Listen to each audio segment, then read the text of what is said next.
Magandang tanghali Pilipinas. Nagkaroon po ng dalawang situation briefing kahapon, araw ng linggo, ang ating Presidente Rodrigo Roa Duterte. Unahin natin po yung situation briefing na ginawa sa Cagayan. Itong ilan sa mga salient points. Personal na tiniyak ng Pangulo ang patuloy ang gagawing rescue operation sa gobyerno hanggang lahat ng pamilya ay mailigtas, lahat ng mga nasawi at nawawala ay matagpuan, at lahat ng mga apektadong individual at mga komunidad ay makatanggap ng tulong. Hinimbok din ni Presidente ang local government units ng Region 2 na aktibong makipagtulungan sa bagong created na task force para sa mabilis na rehabilitasyon ng mga nasirang mga komunidad. Sinabi rin ng ating Pangulo na may higit 1 milyong piso na assistance ang naibigay sa Region 2 ng DSWD, LGUs at non-governmental organizations. At para maiwasan maulit ang ganitong kalamidad, ayon sa Pangulo ay papalakasin ang forest protection efforts laban sa illegal logging at illegal mining. Inasahan niya na ang gagawin ng mga lokal na pamahalaan ang kanilang parte. Ayon naman kay Department of Energy Secretary Alfonso Cusi, kayang maibalik ang ilaw sa probinsya ng Cagayan sa loob ng 2 araw kapag bumaba na ang tubig ng baha at matapos ang inspeksyon. Pinag-utos naman ng Pangulo kay DNR Secretary Roy Cimatu na tignan ang link ng pagguho ng lupa or landslide sa Cagayan sa iligal na pagmimina. Pagdating naman sa flood control initiatives ng DNR, sinuportahan ito ng Pangulo. Kabilang sa mga plano ng DNR ay ang pag-alis ng bottleneck sa Magapit River sa Cagayan na nagdudulot ng matinding pagbaha tuwing panahon ng bagyo, lalong-lalo na po dyan sa munisipalidad ng Alcala. Isa pang plano ay ang dredging ng Cagayan River na apektado ng heavy siltation. Titignan din ng DNR ang pagpapatupad ng massive tree planting program. Mayroong 200 milyong puno ang maitatanim agad sakaling magkaroon ng kasunduan ng DNR, mga lokal na pamahalaan at pribadong sektor. Speaking of reforestation po, tinitignan ng DOTR na gawing requirement ang pagtatanim ng puno tulad ng sinabi ni Secretary Arthur Tugade sa situation briefing sa Cagayan sa mga kooperatiba at korporasyon na nais mag-apply ng prangkisa para sa kanilang mga pampublikong sasakyan. Makikipag-coordinate ang DOTR sa DNR at mga LGUs para malaman ang mga lugar kung saan kailangan ang reforestation. Kung mangyari, ipatatupad ito sa buong bansa. Lumipad naman po papuntang PD Camarines Sur ang Presidente para naman sa isang situation briefing sa Bicol Region. Itong ilan sa mga salient points na nasabi ng ating Pangulo. Ayon sa DBM, dinagdagan nila ang Disaster Response Fund ng 15 billion sa bisa ng Bayanihan 2 na maaaring magamit ang pamahalaan bilang Quick Response Fund or QRF. The total available balance ng NDRRM Fund is currently at 11.774 billion. Ayon po sa DBM, naka-standby ang pondo at maaaring magamit anumang oras at nagpahayag ito na ng agarang aksyon kung makatanggap ng request mula sa mga ahensya para sa replenishment ng kanilang QRFs. The following are QRF limits for national agencies responding to calamities under the General Appropriation Act, which can be replenished against the NDRRM Fund. Sa DA po, 1.5 billion. Sa Department of Education, 2.1 billion. Sa Department of Health, 600 million. Sa DPWH, 1 billion. Sa Department of Social Welfare and Development, 1.25. At sa Office of Civil Defense, 250 million. Update Ulysses, update naman po tayo. As of November 15, report ng NRRMC, meron na pong 67 na i-report na binawian ng buhay. Nakikiramay po kami sa mga biktima. Nasa 231,312 katao ang nag-preemptive evacuation sa Regions 1, 2, 3, Calabarzon, Mimaropa, Region 5, and Region 8. Mahigit 35.5 million worth of assistance ang naipaabot na po ng DSWD sa mga lugar na tinamaan ng bagyong Ulysses as of 6 a.m. November 16. Karamihan sa mga tulong ay nagpunta po sa Bicol Region na may mahigit 15 million. Samantalang sa probinsya ng Cagayan, bukod pa po doon sa na-report na halos 4 na bilyon pong tulong ng iba't ibang ahensya sa Cagayan, ang DSWD Field Office ay namahagi ng inisyal na tulong na mahigit 2,700 family food packs sa Tuguegarao City, particular na sa mga apektadong residente sa Barangay Libag Sur at Barangay Linao. Nagpamahagi rin ng Field Office 2 kahapon kasama si Pangulong Duterte ng 1,000 family food packs sa Iraga, Solana, Cagayan.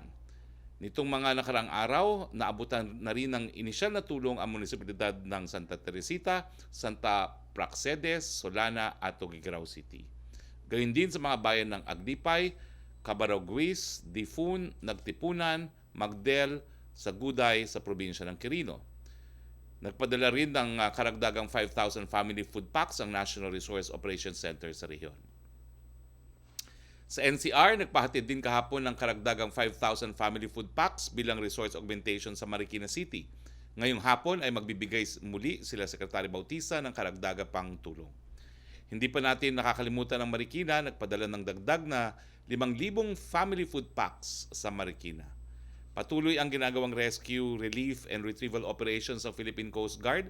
Sa kanilang latest report as of November 15, mahigit 500 or 596 na katao na ang kanilang nailigtas sa Cagayan. Ngayong araw naman ay sinisimulan na ng Coast Guard ang relief operations gamit ang kanilang mga air assets patungong Apari with estimated total cargo of 1,600 kilos kada flight mission. 3 flight per trip po bawat aircraft ang target nilang gawin. Ito ang ilan sa mga larawan ng mga relief assistance. Samantala, ang PNP ay nag-deploy ng 3,052 search and rescue personnel, kabilang ang 484 sa NCRPO at 747 naman po sa Region 2. Mayroon ding 904 RSSF personnel na dineploy po sa Region 2. Mahigit namang 3,000 or 3,323 ang ginawang rescue operations, kasama na rito ang 1,300 ng NCRPO at 1,174 ng PNP Region 2. Nasa 168,662 katao ang na-rescue ng ating kapulisan. Mahigit 48,000 dito or 48,779 ay nasa Region 2. Ito naman po ang update sa naunang bagyo na si Roque. Mahigit 101 million assistance ang naibigay po ng DSWD, LGUs, NGOs at DOH sa mga apektadong pamilya sa Region 2, 3, Calabarzon, Mimaropa, 5, CAR at NCR dala ng pinsala ng bagyong Roque ayon sa November 11, 8 a.m. report ng NDRRMC. Alam ba naman natin na ang dinaanan ng bagyong Roque ay mga dinaanan din ng bagyong Ulysses, kaya iyong tulong na ipinabot sa Roque ay patuloy na ibinibigay sa mga naapektuhan ng bagyong Ulysses. Tungkol naman po sa bubuing task force sa rehabilitation ng mga komunidad na naapektuhan ng mga bagyo o yung Build Back Better Task Force, may dinadraft na pong executive order tungkol dito. Ito ang ilan sa mga mahalagang punto. Una, ang Pilipinas ay nasa tinatawag na Typhoon Belt of the Pacific. On average, meron po tayong 20 bagyo bawat taon na ang iba ay matuturing na pinakamalakas sa buong mundo. Tulad ng aking karanasan, ang epekto ng bagyo ay walang pinipiling political boundaries. Kailangan ng interventions that involve a whole-of-government approach as well as immediate solutions outside of the current bureaucratic framework. Ito po ang rasyonal ng pagbuo ng task force. Yung pagbuo po ng more permanent body that will focus and develop expertise on post-disaster rehabilitation and recovery of typhoon-hit areas is necessary even before the enactment of a law creating the Department of Disaster Resilience. This body will have a clear chain of command and a direct mandate to address and monitor the multifarious issues and concerns involved in the rehabilitation and recovery phase of typhoon-affected areas. Dahil dito, pinag-utos po ng Presidente ang pagbuo ng task force na pinamumunuan ni Executive Secretary na kung saan ang mga miyembro ay iba't ibang ehensya ng pamahalaan. Kasama po ang DA, ang DPWH, ang Department of Budget and Management, ang DSWD, ang NIA, ang National Electrification Administration, National Housing Authority, among others. Nagbigay din po ang direktiba ng ang Pangulo sa Philippine Air Force, Philippine Navy, and Philippine Coast Guard na magbigay ng assistance dito po sa nasabing task force. Nanawagan din po ang Presidente sa mga lokal na pamahalaan na tumulong po sa task force. Build Back Better ang magiging tema ng ating recovery and rehabilitation efforts na nakaangkla sa restoration and transformation of vulnerable areas to more resilient, integrated, and sustainable communities. Towards this objective, immediate actions such as relief assistance shall be aligned with the medium and long-term action of rehabilitation of damaged infrastructure, development of communities, and construction of housing for affected families. Punta naman po tayo sa ating COVID-19 update. Sandali lang po dahil alam kong maraming tanong din ng ating mga kasama sa Malacañang Press Corps. Sang-ayon po sa global update ng Johns Hopkins, mahigit 54 na milyon na po or 54,299,446 at tinamaan ng COVID sa buong mundo. Meron na rin pong 1,315,897 katao ang binubuhay ng buhay dahil sa coronavirus. Nangunguna pa rin po ang Estados Unidos.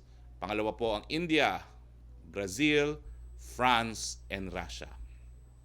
Sa atin po, meron po tayong 25,677 active cases ang ayon po sa November 15 case bulletin ng DOH. Sa mga aktibong kasong ito, 82.5% ay mild, 8.4% ay asymptomatic, 5.6% ay critical, 3.2% ay severe, at 0.2% ay moderate. Mahigit 11,000 or 11,290 ang nai-report na gumaling kahapon. Sa ngayon ay mayroon na tayong nai-report na 374, 329 na recovery. Samantalang nasa 7,832 naman ang binuwi ng buhay dahil sa coronavirus. Nakikiramay po kami. Tingnan naman po natin ang ating critical care capacity ng ating mga ospital. 56% available po ang ating mga ICU beds. Meron naman tayong 59% available sa mga isolation beds, samantalang 69% ang available sa ward beds at 79% ang available na ventilators. Pero mga kababayan, huwag tayong pabaya dahil ayaw naman nating mapuno ang ating mga ospital. Dinggin po natin ang sinasabi ng Presidente, kinakailangan mask, hugas, iwas. Dito po nagtatapos ang ating briefing, pero bago tayo pumunta sa ating open forum, kasama po natin ang ating embahador, ang ambassador sa Russia. Wala pong iba kung hindi si Ambassador King Sureta para pag-usapan natin ang developments sa Russian vaccine. Ambassador King Sureta, thank you for joining us. Nung nagpaalam po yung outgoing Russian ambassador kay Presidente, nangako po siya na magkakaroon tayo ng sapat ng supply na Russian vaccine at meron lang daw siyang aayusin at magkakaroon pa tayo ng manufacturing facility ng Russian vaccine dito sa Pilipinas. Makikibalita lang po kami ano po ang latest doon sa development ng vaccine dyan sa Russia at ano po kaya ang posibilidad na sa lalong mabilis na panahon, hindi lang tayo makakakuha ng Russian vaccine at magkakaroon pa rin ng manufacturing facility ang mga Ruso dito po sa Pilipinas. Ambassador Sureta, the floor is yours. Thank you very much, Secretary Harry. Magandang tanghali po sa inyong lahat at sa iyong mga sumasbaybay sa inyong briefing. Kami araw-araw, we rely on you for timely and very helpful information to help us in our diplomacy. We had a briefing last week with the Russians on this issue. At in terms of their development of the vaccine, it's quite advanced, and our DOST and DOH are in direct talks on the technical and scientific dimension of the vaccine. In terms naman po sa ating pagbili o paggawa ng vaccine sa atin, magmi-meet din po ako ngayon this week with the RFID para sila po ang in charge sa mga usapin na yan sa mga bansang gusto mag-cooperate. So that's I think I will have more after my meeting with them this week, hopefully. Thank you very much, Ambassador King Sureta. Pero sa China po, meron silang emergency use nung ilang mga bakuna nila. Sa Russia po, meron din na pong na-authorize na emergency use para sa mga vaccine na na-develop dyan sa Russia? They, sa batas nila, pinapayagan po yan ng limited use. They have had emergency use of the vaccine.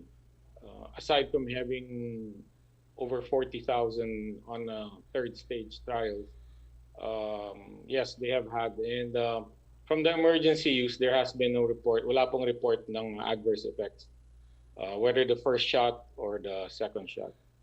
Okay. Thank you, Ambassador Sureta. Please join us, Ambassador, for our open forum with the Malacañang Press Corps. Okay, ang unang tanong ay, syempre, galing kay Yusek Roque. Yusek Roque.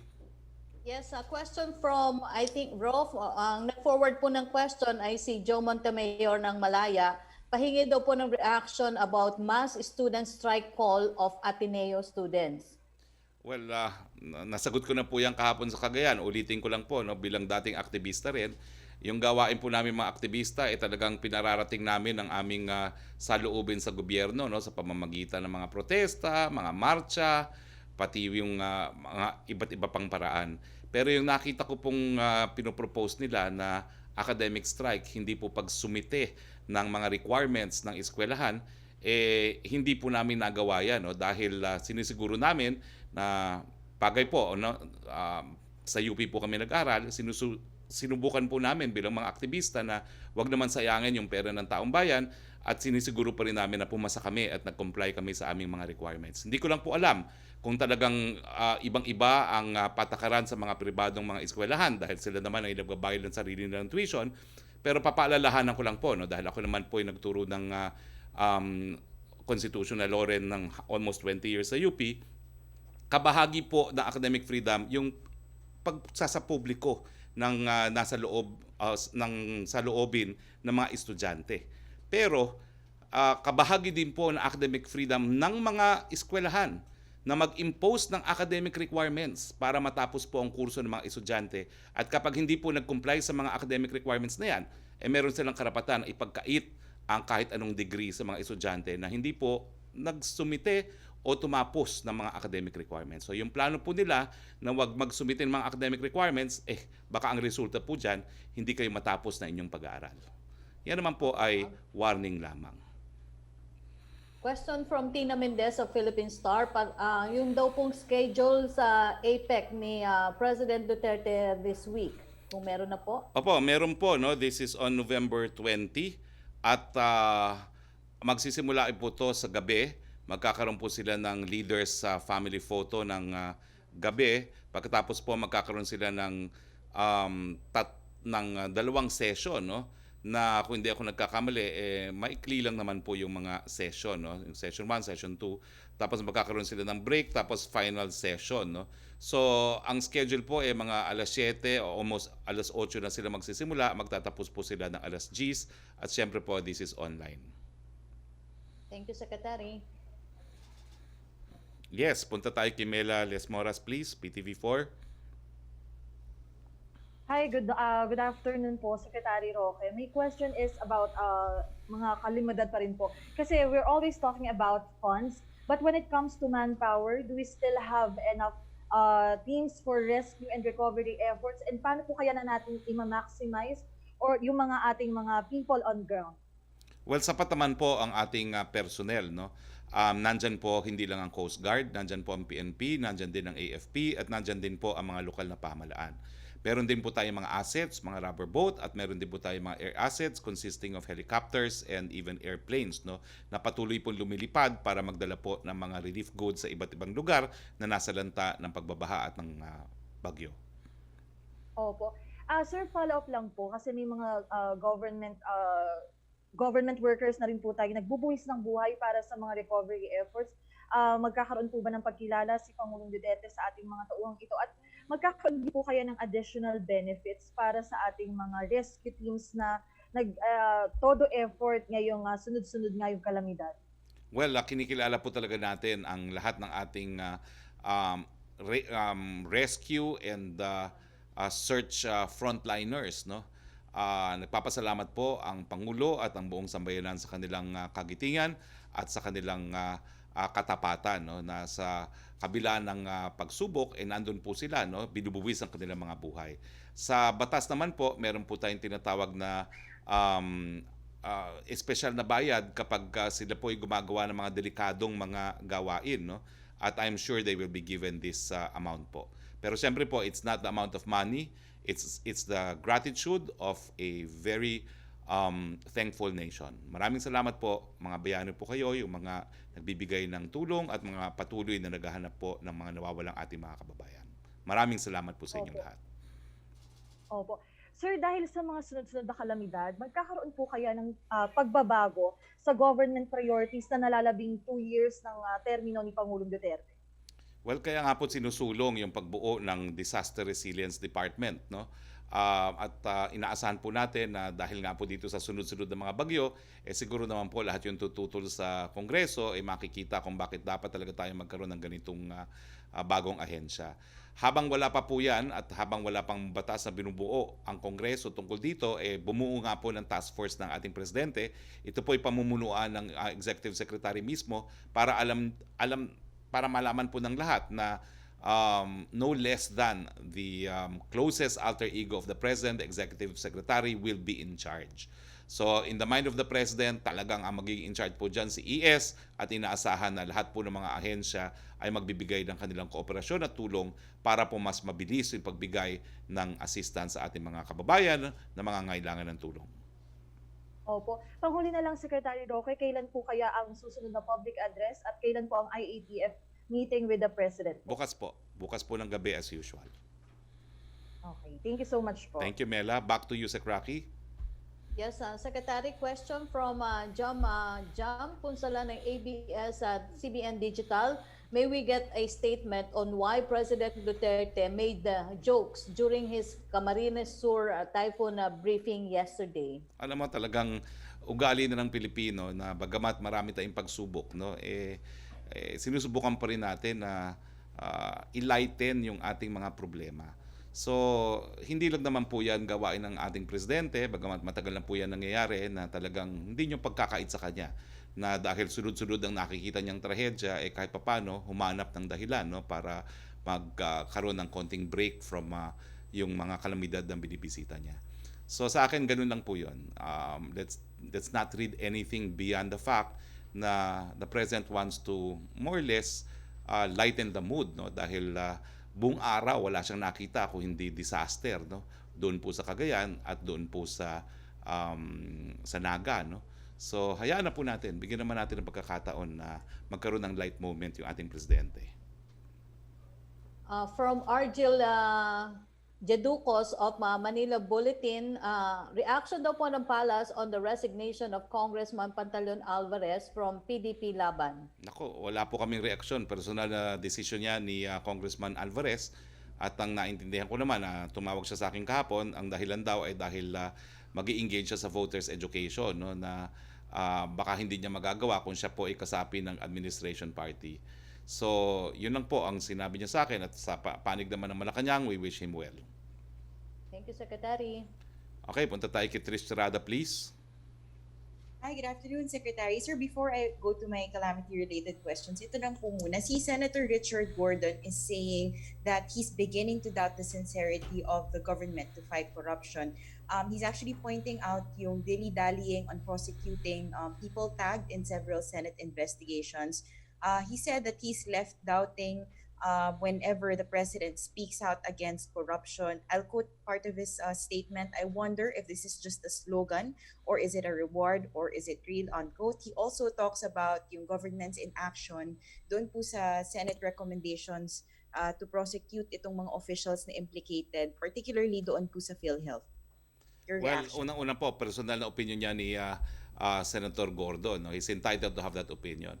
Pero tingin ko po ang track record ni Presidente malinaw po. No? Sa simula pa, yung pinakamalapit niyang mga supporters nung kampanya, isang department secretary, isang administrator, sila pa yung unang nasibak ni Presidente. No? At ngayon po, sa kanyang Talk to the People, regular feature na po yung pagbabasa ng mga pangalan na nasususpinde o di naman kaya tuluyan ng nasisisante ng ombudsman. No? At kasama na rin yung mga listahan ng mga nakakasuhan ng kaso. Pagdating po sa PhilHealth, talaga naman pong nakasuhan yung mga tinatawag na miyembro ng mafia. Siguro hindi ito yung mga individual na sinabi ni Senator Gordon na dapat kasuhan, pero sinunod naman po ng ombudsman yung naging rekomendasyon ng Senate as a committee as a whole, no, kung sino talaga yung mga mafia at ito po yung mga nasuspinde. Iba lang siguro yung gusto masuspinde ni Senator Gordon na hindi naman sinang ayunan ng ombudsman at ng mga kasama niya sa Senado. Secretary, ito pong recent calamity is attributed to so many things. Among the major contributors na pinopoint out po is yung nature, yung climate change. But looking at what really happened, kung sinasabi po ng pamahalaan that there wasn't a lapse in terms of responding, of rescue sa part ng NDRRMC and awareness campaign, there could be a lapse somewhere, and that could be pointed out to the ENR, like kung ano po yung mga nagawa nila. Is it high time, sir, to review yung performance ng agency and maybe projects? Kasi ito po mga nababanggit ngayon na katulad po yung nabanggit na reforestation that's coming up, hindi po ba masyadong late na ito, and isn't it just too reactive na mas maganda sana kung nauna po itong ginawa? And do you think na yung priorities medyo mali po na inuna yung mga beautification projects over measures or policies to stop illegal activities na nagko-contribute sa pananakit sa kalikasan? Na ito nga po yung tinuturo ngayon, even the president pointed it out, na yung, there's illegal logging, there's mining, there's quarrying, na pwedeng dahilan nitong mga tragedies, and walang nagawa about it. Former Secretary Gina Lopez also flagged these events before, pero it looks like ano pong nangyari dito, ano pong nagawa dito? Alam mo, talagang problema itong climate change. Kaya nga paulit-ulit si presidente sa mga international forums, no, na talagang humingi ng tulong sa iba't ibang bansa ng daigdig, lalong-lalo na yung mga developed industrial countries na siyang sanhi ng climate change, na gumalaw, no, at sundin yung kanilang mga obligasyon sang-ayon po sa tratado para babaan yung kanilang mga carbon emissions. Ang Pilipinas po, top 5 in the world as most susceptible to climate change, and that's a fact.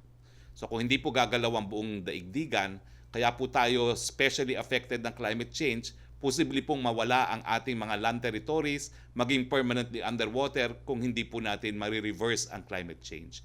Kaya nga po, ang unang kasagutan ko sa kayo, Trish, kahit ganong kagaling ang DNR, kahit ganong kagaling ang NDRRMC, habang hindi natin nasusolusyonan itong climate change, baka mabura pa ang ating teritoryo. And we are in the top 5 of the most susceptible countries to climate change. Ibig sabihin po nyon, mawawala ang ating land territory, mapapasailalim tayo ng tubig as a result of climate change. So yan po unang nating kasagutan. Ang solusyon dito, it has to be a worldwide effort para ipababa ang carbon emissions, dahil that is the only proven scientific manner, no, by which we can reverse climate change. Of course, we always strive to have better response performance, lalong-lalo na pagdating sa kalamidad. Pero ang sinasabi po natin dito sa nangyari sa Cagayan, talagang we prepared for it, pero we did not expect the gravity, no, of the amount of water that descended on the lowlands. Ito naman po hindi lang dahil sa isang bagay. Meron na pong scientist, Dr. Seringa ng UP, no, na nagkaroon na ng pag-aaral dyan. Ang sabi niya, maraming factors po dyan. Kasama na dyan ang climate change, kasama na dyan ang deforestation, kasama na dyan yung illegal mining, pero kasama na rin po dyan yung anyo mismo ng Cagayan River na meron nagkakaroon ng choke point, no? At ito po yung dahilan kung bakit ang municipality ng Alcala isa sa hardest hit, no, dahil doon nag-overflow yung choke point na yan. At meron na pong JICA study na nagsasabi nga na dapat lakihan yung mouth ng river na yan. So marami pong factors dyan we anticipated, but as the governor himself said, no, they did not actually expect this much water discharge into Cagayan Valley, no. So, we will strive to do better, pero sa tingin ko po, wala naman pong pagkukulang. But we will always strive to be better. Secretary, does Malacañang regret yung pag-slash off of a big chunk of the budget previously allocated to disaster risk management funds and dissolving Project NOAA? Hindi naman po, dahil nandiyan pa rin po ang pondo ng NDRRMC under the Department of National Defense. So, wala po tayong in-slash po dyan, no?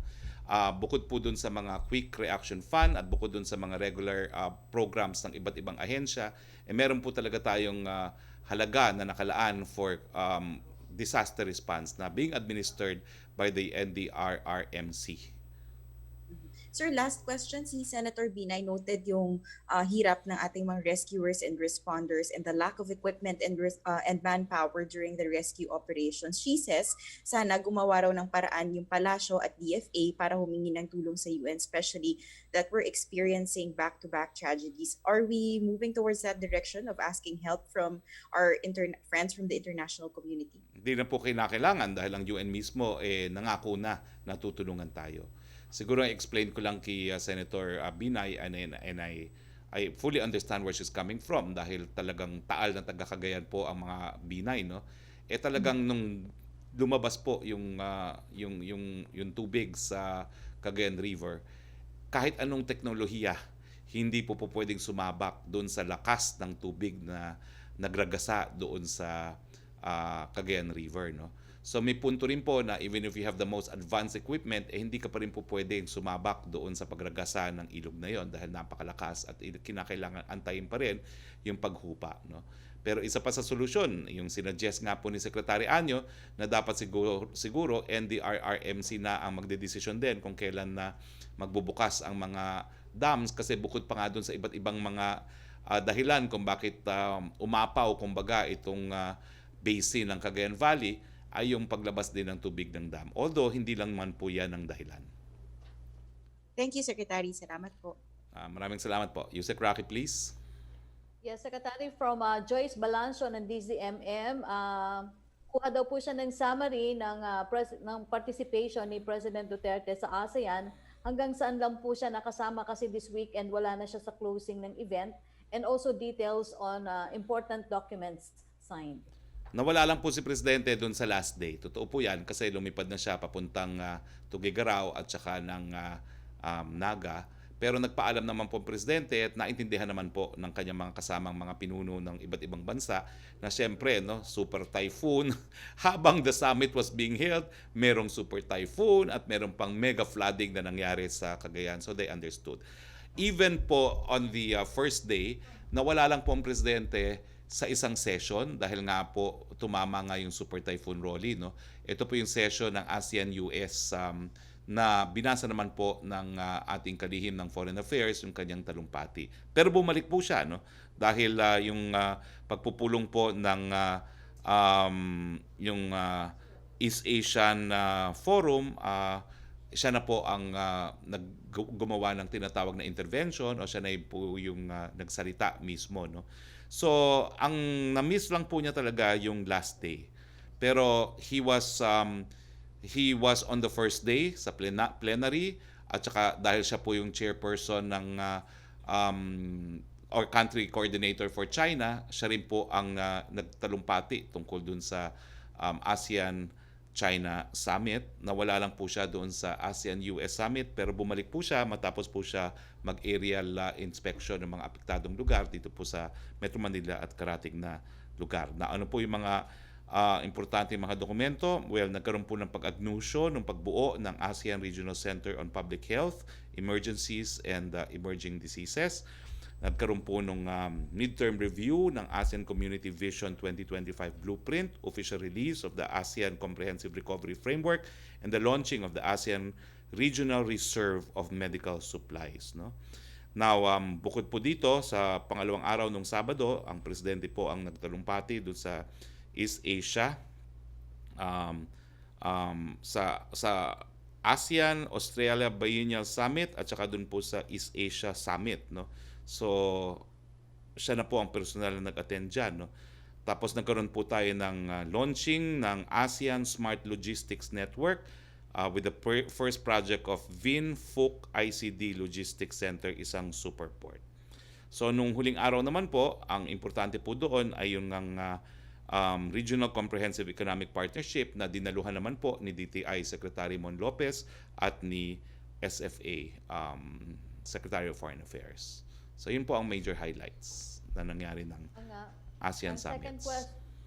Ang second question po niya, how important is the RCEP agreement signed 8 years in the making daw po ito, and what does it mean for the Philippine economy? Ito po ay nagpo-promote ng freer trade, no? O free trade sa parte po ng 15 mga bansa, no? Kasama po ang China. So ibig sabihin po to, mas malaki ng merkado para sa ating mga goods and service, mga goods na ginagawa sa Pilipinas. Ibig sabihin po niyan, kapag mas marami tayong nai-export, mas marami pong hanap buhay para sa ating mga ordinaryong mamamayan. Ibig sabihin po niyan, mas maraming pagkain sa pagkainan ng mga Pilipinong pamilya. Opo. Ang third question niya on task force created, ano daw po ang magiging difference ng function ni Executive Secretary Medaldea sa NDRRMC? Hindi ba doble ang functions? Hindi po. Unang-una, headed by the Executive Secretary. Siya po yung kumbaga, primus inter pares ng lahat ng mga miyembro ng kabinete. We look up to the executive secretary as the primus inter pares, no? In English, that means the first amongst equals, no? So kapag nag-utos po ang presidente sa kahit anong ahensya, kinakailangan mabilisan po ang pagsunod sa kanyang pag-uutos, no? At ang gusto nga ng presidente, bagamat makipagtulungan ng iba't ibang ahensya, merong in charge, no? And that is the executive secretary. Now, nandyan din po ang NDRRMC, which is an attached agency to the Department of National Defense. At syempre po, sila yung gagawa ng staff work at saka yung mga sila yung magko-coordinate pa rin ng yung rescue and relief operations po, kasama na yung pagbibigay ng mga warnings, no? Dahil meron naman po tayong batas na gagawan, na ino-obligate po ang NDRMMC to provide this early warning sa ating mga mamamayan. So wala naman pong superfluity. It will facilitate the easier and the faster provision of relief and assistance pag meron pong kalamidad. Thank you, Secretary. Melo Acuña, please. Good afternoon, Secretary. Kausap ko po kanina si Rene Pasyente, yung senior weather forecaster ng Pag-asa. Nabanggit niya na meron naman silang sapat na facilities. Ang pinaka-problema ay kulang sila ng manpower. They need at least 12 more weather forecasters who will undergo training. The question is, how do we attract people to work with the government at nang mapalakas yung ating pag-asa? Would there be any strategy for that? Alam niyo po, palaging problema yan na yung ating mga weather forecasters pinapirate ng iba't ibang bansa. Ang solusyon naman po natin dyan ay yung pagtaas ng government standardization law, and we have just implemented another round of salary increase, no? At magpapatuloy naman po yan. So hindi lang po sweldo yan, siguro kasama na rin sa incentive yung utang na loob ng buong sambayan ng Pilipino dun sa mga forecasters natin, dahil ang kanilang ginagampanang papel ay literally, no, can save lives and property, no? Dahil nga po ang emphasis natin as a calamity prone country, we need to prepare and always be ready for disasters. So yun po, I think the gratitude of the Filipino nation, as well as better pay provided by the salary standardization, will be incentives for more people to work at the Pag-asa. Yeah.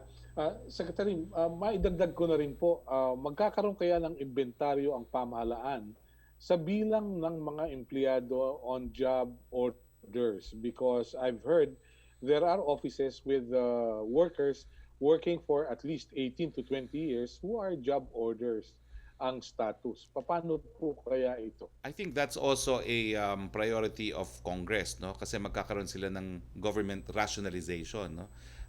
Yun nga po yung hiling lang ng ilang mga senador na bago bumuo ng bagong mga departamento, implement muna natin itong rationalization, na alam natin kung sino talaga yung mas kinakailangan ng additional plantilla post at alin yung po pwedeng mabawasan, no? That having said that, no, siguro again we can appeal to the lawmakers na itong successive series of typhoons in a matter of 2 months, no, is really a reason why we should establish the Department of Disaster Resilience.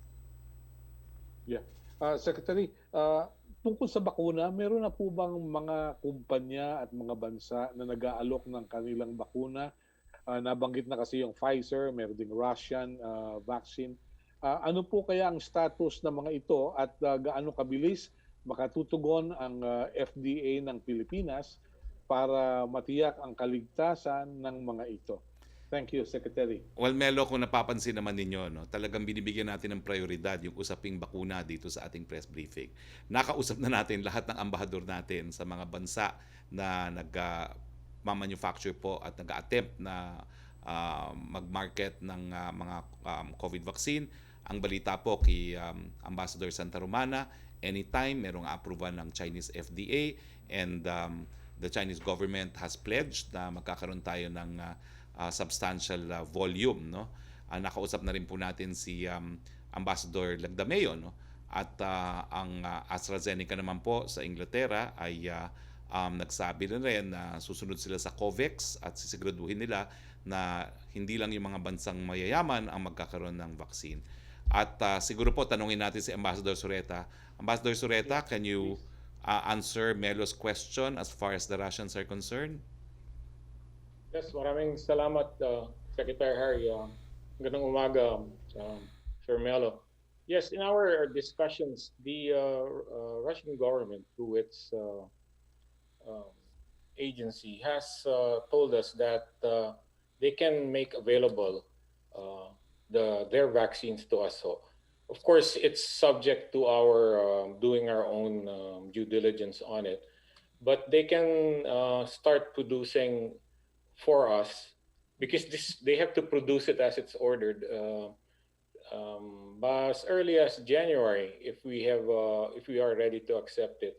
They also have nagpirmahan na po sila ng co-production agreement sa mga ilang bansa tulad ng Korea who could, after satisfying their domestic need, also supply.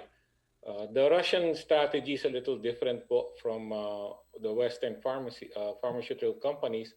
They are allowing co-production.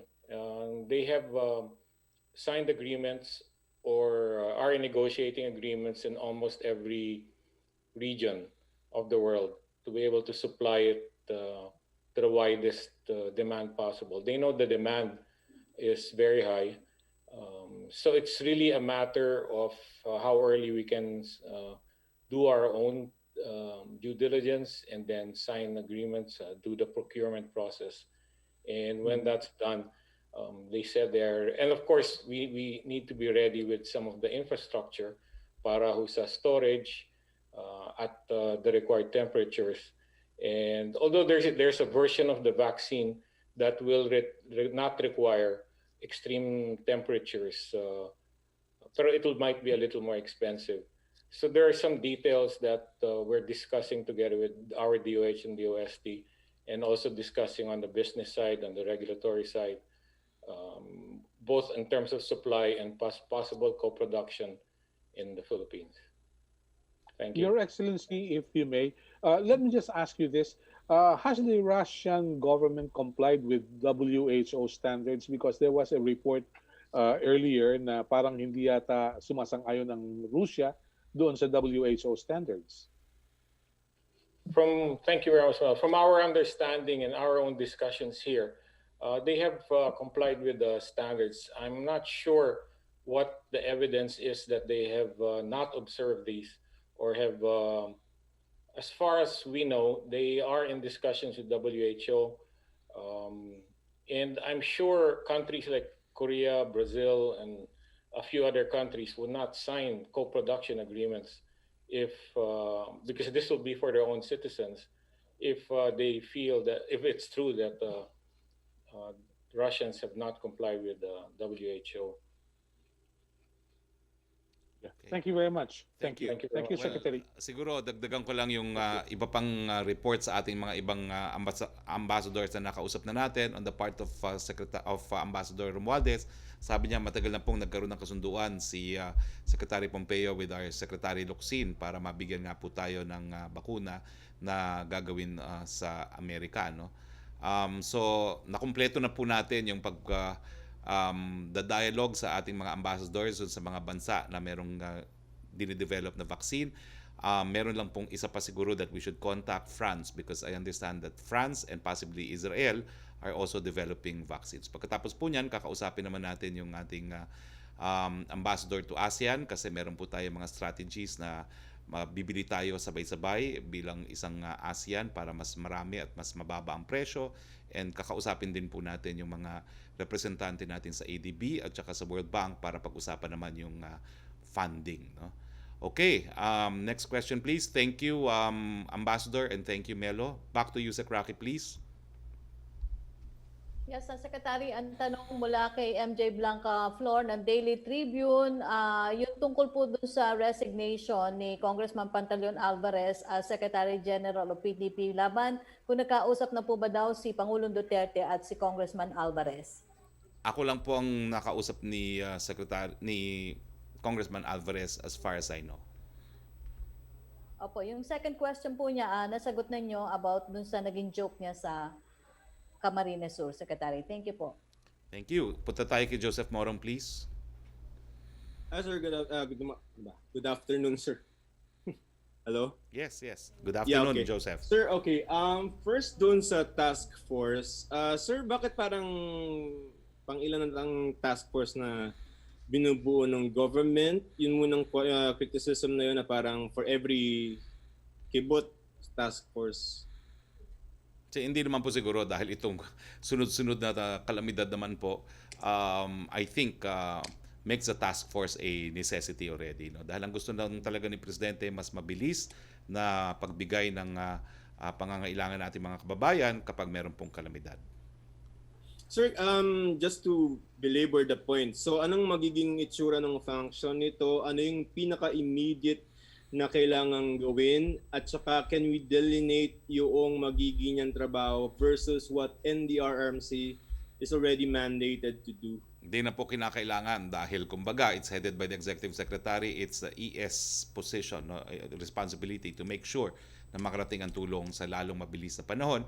And kapag primus inter pares ka kasi, talagang may persuasive effect yun sa lahat ng ahensya ng gobyerno na kinakailangan bilisan ang paggalaw. Di ba, sir, kailangan i-delineate natin yung difference naman ng NDRRMC sa task force? Paano sila different?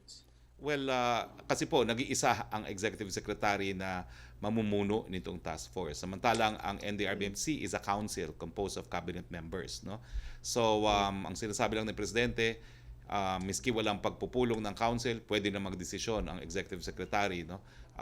Lalong-lalo na if it means saving lives. And the most immediate concern now that ES has to focus on is what? To make sure that the funds are available, no, para ibigay ang lahat ng ating pangangailangan. Isa po yan, no, sa unique feature ng task force kasi ang NDRMMC composed of nga po yan, iba't ibang ahensya ng gobyerno. No? Pero siyempre, direkta na si ES na magsasabi, ng pondo, DBM, and National Treasurer, please release the funds. Ganun kadali na po yung proseso. And this is related to what the President has been saying sa Camarines and also sa Cagayan. He just needs one point person for the province. Huh? Yes. Okay. Sir, yun pong sinabi ni Secretary Anyo, yun na po ba yung magiging why did he point out that the situation na kailangan siguro ang mag-trigger ay NDRMC? I haven't really talked to him, no? Pero kapag NDRMMC, masisiguro talaga natin yung publication ng notice na magpapalabas sila ng tubig. Now, I got a timeline and nagbigay naman po ng notice ang NIA twice na magpapalabas sila ng tubig. Ang problema, wala pong nag-carry except Philippine National PNA. Wala po sa mainstream media na nag-carry. It was just a notice pero hindi ata nabigyan ng utmost publicity, no? Pero nonetheless, alam po ng provincial government, so they anticipated it kasi binigyan naman ng kopya ng notice ang provincial government. No? Pero kung NDRMMC po ito, siguro naman dahil nakabase na yan sa Aguinaldo at merong Defense Press Corps, siguro naman lalabas na yung balita na magpapalabas ng tubig. No? So that's one of the reasons too. Another po is syempre para sigurado na yung proseso ng desisyon, no, that will lead to a decision will consider all aspects, no, including effect on the community, which I'm not saying hindi naman po kinonsidera ng NIA, no, pero siyempre po mas malawak yung pagtingin ng NDRRMC kasi nga po iba't ibang ahensya ng gobyerno yang bumubuo ng council ng NDRRMC.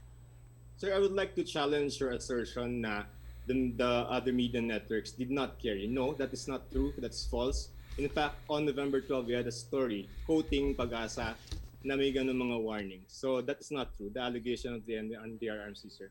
But, well, anyway, sir, but from the timeline given to me, nagkaroon po sila ng warning ng November 9, which was not carried by mainstream media, no. Yun po yung problema rin, no. Siguro kapag NDRMMC na dito sa Aguinaldo, hindi ko naman po pinupulaan ng media. Ang sinasabi ko lang, NIA yun wala namang press corps na na-attach ang NIA yon, lalo na siguro provincial NIA office lang yung nag-release doon. Wala naman talagang magke-carry noon, no? Sila lang yon, no? Pero kapag nasa NDRMC po yan, siguro naman dahil nandiyan yung Defense Corps, magagawa na ng story yan. But you're correct, no? Your story was 12, but the notice was given as early Even as the before, 9th. I just cited one in specific instance, but there's the PCAO, I think, for NDRMC NIA to We carried it. We have, broadcast this. in fact, from our documentation, the only story that came out on the notice na magpapalabas was PNA, which is local, no? So anyway, I'm not faulting the media, no? I'm just saying we need better coordination, and that's why we recognize the media as partners, no, in matters such as avoiding or mitigating casualties, no? Siguro isa sa dahilan nga po na dinigayan sa NDRMMC para mas malaki yung dissemination compared to if it were to be done alone by NIA. All right, sir.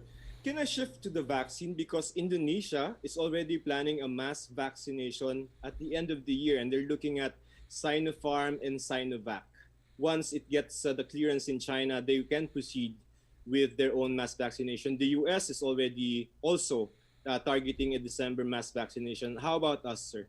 Well, Kailan yung mass vaccination? 2 beses ko na po diniscuss yung ating programa rin pag lumabas na ang vaccine, no? So, in place na po ang ating programa. Handa na rin po tayo magkaroon ng mass vaccination, at kaya nga po inaprubahan na ng IATF yung rollout ng ating vaccines. Detalyado na po yung inapprove natin. Siguro hindi ko pa lang nadidiscuss yung DOH. Siguro po, bukas po, i-discuss ko yung DOH timeline kung paano actually tuturukan yung ating mga kababayan. Yun na lang yung kulang ko. Kasi yung roadmap na-discuss na natin at na-discuss na rin ni Secretary Galvez. So bukas po, we will discuss the DOH roadmap. So just last point, no? Sir, yung schedule ni Presidente sa ASEAN, normally we would get the schedule from Maro. That has been the practice and the tradition. But in the past couple of weeks, even the Maro, I think, is having a little difficulty in accessing and disseminating the schedule of the President. Is there another layer of bureaucracy that we don't know that has emerged? I'm not aware, but Joseph, I will be candid, and I ask assistance already from OP, no, na hindi po pwede na yung mga schedules ng mga multilateral meetings are considered secret, no, dahil dati talaga linalabas yan ng Maro. So I have brought the matter up to appropriate authorities, and I believe si Yusek Borge, I was also in contact with him already, no. And in fairness, the schedule naman was even if it was given to me in a format that is classified as secret, no, I think the schedule naman was provided to the media, no. But I am one with the media in appealing to whoever wants to restrict information on multilateral schedules na, you know, there's no basis, no, to keep it secret, no. And that is why even if the information that I receive on APEC is again in a form that is secret, you know, I mean, it's published also in the websites of the multilateral agency. So there's no reason why we should keep it secret. Yeah, baka sisihin na naman kami na we're not. Naintindihan ko po, kaya nga po pinaglalaban ko tong access, no, and that's really my job naman, no. So nag-aapila lang po ako doon sa mga hindi ko po alam kung bakit na bagong patakaran. Dati nga po hindi ko na trabaho yan ng Maro, no. So maybe I will convene a meeting po between Yusek Borge as Chief of Protocol and the Maro, no, and to thresh this out, maybe even involving Executive Secretary, kasi nga po I think it's something that the ES should act upon already, dahil mahirap nga rin po para sa akin na nagtatanong kayo and I hesitate to give it to you, no, because it's given to me in a form that legally is secret. Dami ng trabaho ni ES, kaya nyo na yun, Sir, ni Borge. Sir, last na lang. Yes, sir. Yung pong, anong tawag dito, yung sa comment dun sa sexist comments and jokes yesterday, I'm sure there are other ways to lighten the mood. Are you saying that making jokes about women and sex are acceptable? I'm not saying anything. I'm just saying that's the nature of the president. After seeing disaster for almost 8 hours already. Come on. Diba? All right, sir. Okay, thank you po. Thank you. Yusek Roque, please. Yes, Secretary Roque. A question, sorry po. Question from Jam Punsalan ng ABS-CBN. Ang tanong niya, will the government revive Project NOAA, which some say could have helped Filipinos better prepare for Rolly and Ulysses? Hindi ko na po maalala kung ano yung Project NOAA. I'm sorry. I will backtrack, but I really don't remember the details of Project NOAA. Opo.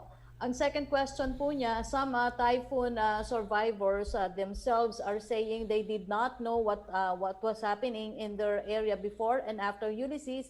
Vice President Robredo also said Bicolanos lost one of their info sources with the shutdown of ABS-CBN regional station in their area. How do you plan to address information gap in these areas? Ay, pagdating po dito, maninindigan po ako, walang information gap. Linggo, Biyernes, kahit anong araw, kahit anong oras, nagpe-press briefing po kami. At importante nga po na gawin namin to kahit anong araw pa yan dahil importante na makarating ang impormasyon sa taong bayan. So I'm sorry but I beg to disagree with the Vice President yet again.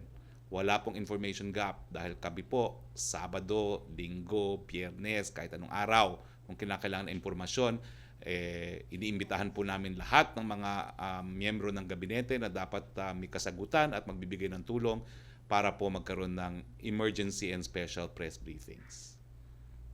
Thank you, Secretary. Yes, Pia Ranada, please.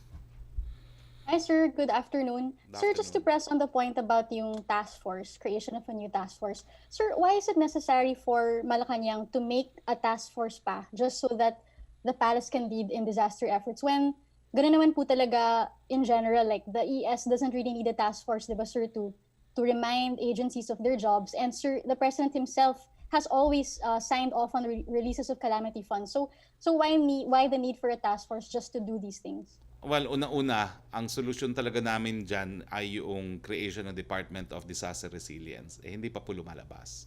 So obviously, hindi po talaga sapat yung council na gumagalaw. No? Bagamat meron po tayong executive director, ang napakagaling na si Yusek Halad. I guess the task force really is to stress na someone has to be in charge. And the person in charge is executive secretary, no? With the full assistance of the entire cabinet. Yun lang po yun. Mm-hmm. Sir, you just said right now that you think hindi sapat yung council, but at the same time, sir, in the press briefings of the president, he keeps saying he's satisfied with the way the post-disaster response was handled. Parang he has no criticism for any government official. So, sir, why don't we hear the president taking government officials to task for failing to stop the small-scale mining in Cagayan? I mean, shouldn't heads rule here, lalo na illegal yung mining, and then yun, nangyari siya, and it caused the landslide. It was one of the reasons why nag-cause yung landslide. How come the president isn't taking them to task for it? Well, kung binigyan po yan ng lisensya, siguro nga po pwedeng mapulaan. No? Pero lininaw po ni Secretary Simato, wala nga po yung lisensya yan, so illegal yan. So of course, the PNP will have to more or less come up with an explanation on why there was unauthorized mining activities in the area. No? Because that's a matter also of enforcement. So in that sense, there may have been lapses na merong illegal mining activities ongoing which should have been stopped. Pero remember, Pia, we're talking about very remote areas also of the Sierra Madre, no? So siguro yun din po ang kakulangan, no, na hindi natin ma-penetrate yung mga isolated areas of the Sierra Madre. But by and large, the president said that the quick reaction fund, the quick reaction of all the Department of agencies were in fact very good. Ang sinasabi lang niya is the task force is not just for quick reaction, it is also for the task of rehabilitation. Sir, hindi po ba job rin ng DNR to go after illegal mining? I mean, it's their job to issue permits, but it's also their job to run after violators and illegal activities, right? No matter how remote the area is?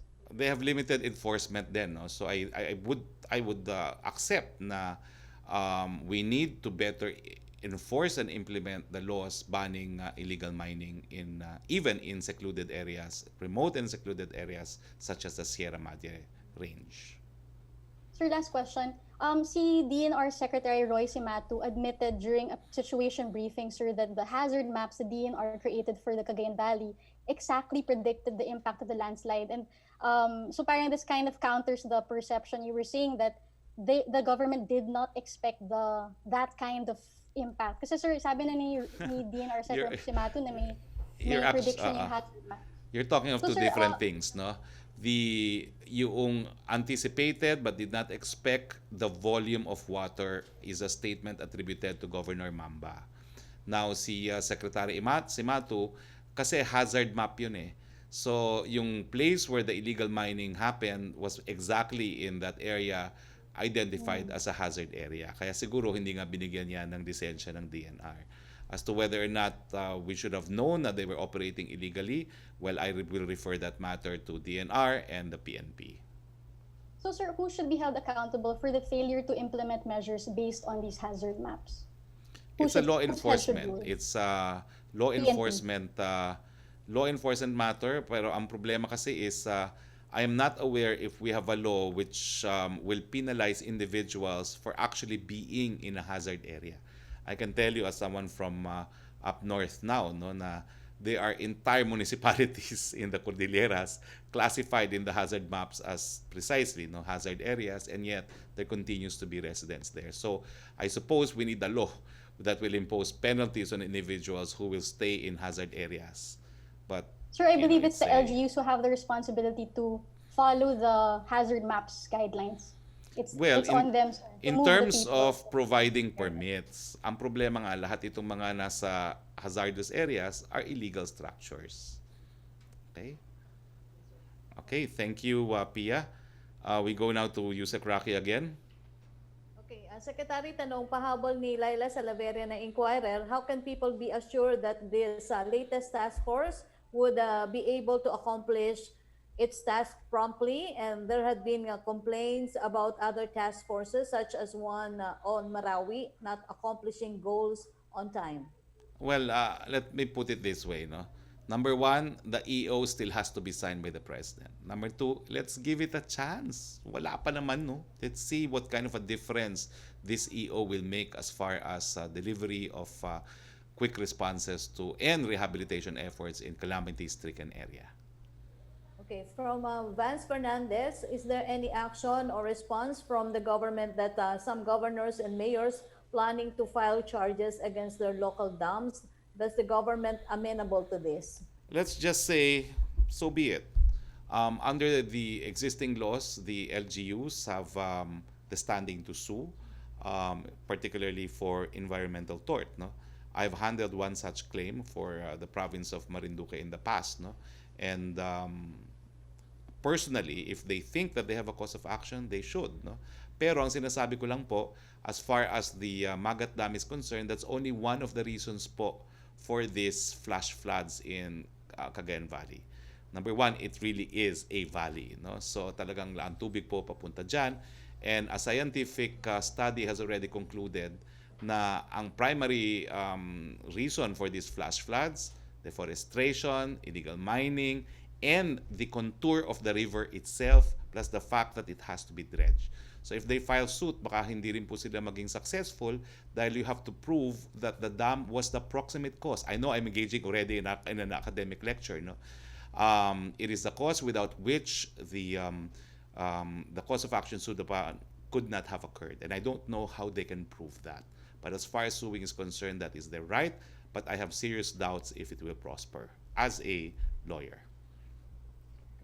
From Miguel Aguana ng GMA News Desk, InfraWatch criticized the absence of a single government authority managing multi-dam discharges during heavy rainfall. He said this is nothing but criminal incompetence and failure of leadership by the national government. The impact of Typhoon Ulysses could have been mitigated with forward-planned multi-dam discharges under a single authority. Uulitin ko po, ang ating problema, climate change. If at all, contributory po ang pagbubukas ng mga dams, pero ano naman pong gagawin natin kung di tayo magpapalabas ng tubig, sasabog po yung mga dams na yan. Pag sumabog, mas maraming maapektuhan. Okay? So sama-sama po tayo, kapit-bisig tayo para ipaglaban po ang tinatawag na climate change justice. No? At kaya naman po, aktibong-aktibo ang ating presidente pagdating sa usaping climate change. Thank you, Secretary. Okay. So kung wala na po tayong questions, unang-una, maraming salamat, Ambassador Sereta. Ambassador Sereta and I were literally classmates at the UP College of Law, and we're very proud of him. Thank you very much for your time, Ambassador. And of course, I'd like to thank the men and women of the Malacañang Press Corps. I'd like to thank all of you for your continuing monitoring of our press briefings. Thank you, Yusek Roque. And on behalf of our President, bago po yan, I'd like to recognize two of our LGUs are present today. We have Mayor Grace Casil of Biliran. Welcome, Mayor. And we have Vice Mayor Maha Sales of Pagudpud. No? On behalf po, sa ngalan ng ating Presidente Rodrigo Roa Duterte, ako po ang inyong spokes nagsasabi, kaya po natin to, babangon po tayo muli. Maraming salamat po at magandang hapon po sa inyong lahat.